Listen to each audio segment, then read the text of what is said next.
Hello नमस्कार दोस्तों, education express में आप लोगों का स्वागत है। मैं हूं दीपक यादव।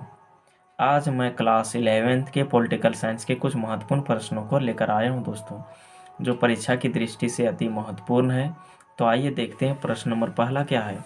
प्रश्न नंबर पहला है आप लोगों का, भारत की संविधान सभा का प्रथम अधिवेशन कब शुरू हुआ। यानी भारत की संविधान सभा का प्रथम अधिवेशन कब शुरू हुआ।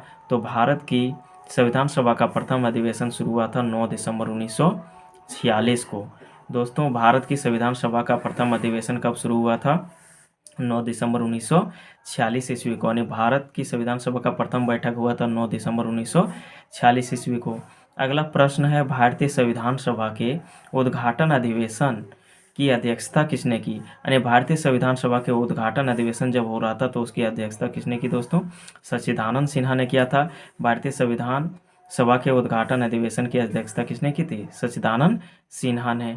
अगला प्रश्न है, वर्तमान में भारतीय नागरिकों को कितने मौलिक अधिकार प्राप्त हैं। वर्तमान में भारतीय नागरिकों को कितने प्रकार के मौलिक अधिकार प्राप्त हैं। तो वर्तमान में भारतीय नागरिकों को कितने प्रकार के अधिकार प्राप्त हैं दोस्तों? 6 प्रकार के मौलिक अधिकार प्राप्त हैं। वर्तमान में भारतीय नागरिकों को 6 प्रकार के मौलिक अधिकार प्राप्त हैं। अगला प्रश्न है, किस संवैधानिक संशोधन द्वारा भारत में मताधिकार की आयु 21 वर्ष से घटाकर 18 वर्ष कर दी गई। यानी कौन सा संविधान संशोधन हुआ जिसके द्वारा भारत के मताधिकार यानी मत देने के अधिकार की आयु पहले 21 वर्ष था दोस्तों, जिसको घटाकर 18 वर्ष कर दिया है। अभी मत देने का यानी कि वोट डालने का अधिकार यानी कि कितना वर्ष है? तो 18 वर्ष है। तो 21 से घटाकर 18 वर्ष का कौन से संविधान संशोधन के द्वारा किया गया था? 61वें संविधान संशोधन के द्वारा। तो किस संविधान संशोधन द्वारा भारत में मताधिकार की आयु 21 वर्ष से घटाकर 18 वर्ष कर दी गई? तो 61वें संविधान यानी कि 61वें संविधान संशोधन के द्वारा। अगला प्रश्न है, भारत के राष्ट्रपति का चुनाव कितने वर्षों के लिए होता है। तो भारत के राष्ट्रपति का चुनाव कितने वर्षों के लिए होता है? तो भारत के राष्ट्रपति का चुनाव 5 वर्षों के लिए होता है। भारत के राष्ट्रपति का चुनाव कितने वर्षों के लिए होता है? 5 वर्षों के लिए। अगला प्रश्न है, राज्यसभा को भंग करने का अधिकार किसे प्राप्त है। राज्यसभा को उच्च सदन भी कहा जाता है दोस्तों। राज्यसभा को कहा जाता है उच्च सदन और लोकसभा को कहा जाता है निम्न सदन। और लोकसभा को लोकप्रिय सदन भी कहा जाता है। यहाँ है राज्यसभा। तो राज्यसभा को भंग करने का अधिकार किसे प्राप्त है? राष्ट्रपति, उपराष्ट्रपति, सर्वोच्च न्यायालय या किसी को नहीं। तो राज्यसभा दोस्तों कभी भंग होने वाला नहीं है और राज्यसभा कभी भंग होने वाला सभा नहीं है। तो राज्यसभा को भंग करने का अधिकार किसी को भी नहीं है। अगला प्रश्न है, झारखंड का उच्च न्यायालय कहाँ स्थित है।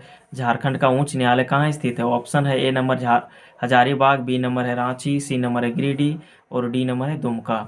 झारखंड का उच्च न्यायालय कहाँ स्थित है दोस्तों? तो झारखंड का उच्च न्यायालय रांची में स्थित है। 15 नवंबर 2000 ईस्वी को झारखंड की उच्च न्यायालय का स्थापना हुआ था दोस्तों, 15 नवंबर 2000 ईस्वी को। अगला प्रश्न है, हिंद स्वराज पुस्तक किसने लिखी। ऑप्शन है डॉक्टर बी.आर. अम्बेडकर या महात्मा गांधी।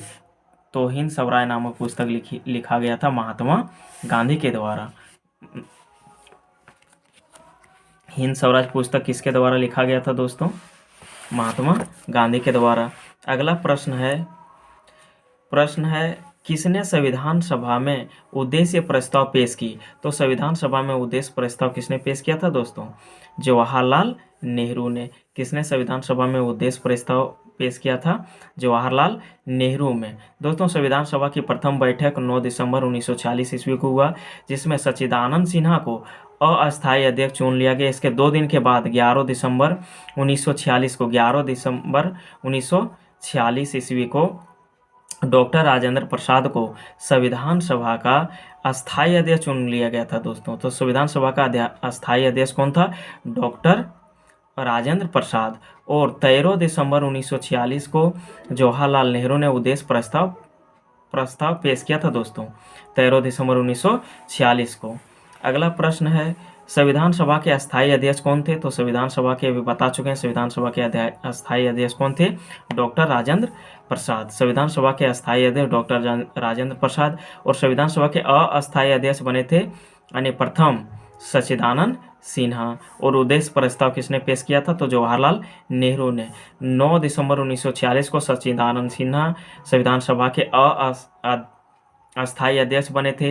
इसके बाद 11 दिसंबर 1946 ईस्वी को डॉक्टर राजेंद्र प्रसाद को अस्थायी अध्यक्ष बना दिया गया था संविधान सभा को, और 13 दिसंबर 1946 को जवाहरलाल नेहरू के द्वारा उद्देश्य प्रस्ताव पारित किया गया था, पेश किया गया था संविधान सभा में। अगला प्रश्न है, भारतीय संविधान में वर्णित इनमें से कौन सा अधिकार मौलिक अधिकार नहीं है। यानी भारतीय संविधान में वर्णित कौन सा अधिकार जो है मौलिक अधिकार नहीं। स्वतंत्रता का अधिकार मौलिक अधिकार है। संपत्ति का अधिकार दोस्तों मौलिक अधिकार नहीं है। पहले यह मौलिक अधिकार था संपत्ति का अधिकार, लेकिन संपत्ति का अधिकार मौलिक अधिकार से 42वें संशोधन के द्वारा क्या कर दिया गया है, हटा दिया गया है 42वें संविधान संशोधन के द्वारा। अगला प्रश्न दोस्तों, मतदाताओं के लिए तस्वीर सहित पहचान पत्र को किस वर्ष अनिवार्य कर दिया गया। बहुत इंपॉर्टेंट प्रश्न है दोस्तों। यानी मतदाताओं के लिए पहले तस्वीर वाला यानी कि जो है पहचान पत्र नहीं होता था, तस्वीर नहीं होता था, केवल नाम होता था, लेकिन उसमें तस्वीर यानी फोटो सहित पहचान पत्र कब अनिवार्य कर दिया गया, 1993 ईस्वी में, 1993 ईस्वी में। अगला प्रश्न है, किस देश के संविधान को शांति संविधान कहा जाता है। संविधान किस देश के संविधान को शांति संविधान कहा जाता है दोस्तों, तो जापान के संविधान को शांति संविधान कहा जाता है। किस देश के संविधान को शांति संविधान कहा जाता है, जापान के संविधान को शांति संविधान कहा जाता है। अगला प्रश्न दोस्तों, धर्म लोगों के लिए अफीम है, किसने कहा था। धर्म लोगों के लिए अफीम है, किसने कहा था दोस्तों, तो धर्म लोगों के लिए अफीम है, ये कहा था मार्क्स ने। धर्म लोगों के लिए अफीम है, किसने कहा था दोस्तों, मार्क्स ने। अगला प्रश्न है और अंतिम प्रश्न है, भारत के किस राज्य में सबसे पहले पंचायती राज व्यवस्था शुरू हुई। यानी कि भारत के किस राज्य में सबसे पहले पंचायती राज की स्थापना हुई थी, यानी पंचायती राज व्यवस्था शुरू हुआ था। ऑप्शन है राजस्थान, उत्तर प्रदेश, गुजरात, पश्चिम बंगाल। राजस्थान, उत्तर प्रदेश, गुजरात, पश्चिम बंगाल। दोस्तों इस प्रश्न का जवाब आप लोगों को कमेंट बॉक्स में देना है कि भारत के किस राज्य में सबसे पहले पंचायती राज व्यवस्था शुरू हुआ था। अति महत्वपूर्ण प्रश्न है दोस्तों, ये सब पूरा 15 का 15 प्रश्न बहुत इंपॉर्टेंट है 11th क्लास के लिए। तो इस सभी प्रश्नों को देखकर परीक्षा में ज़रूर जाना है दोस्तों। और वीडियो अच्छा लगे तो चैनल को सब्सक्राइब कीजिए और शेयर कीजिए अपने दोस्तों में, और लाइक ज़रूर कीजिए दोस्तों। Thank you for watching.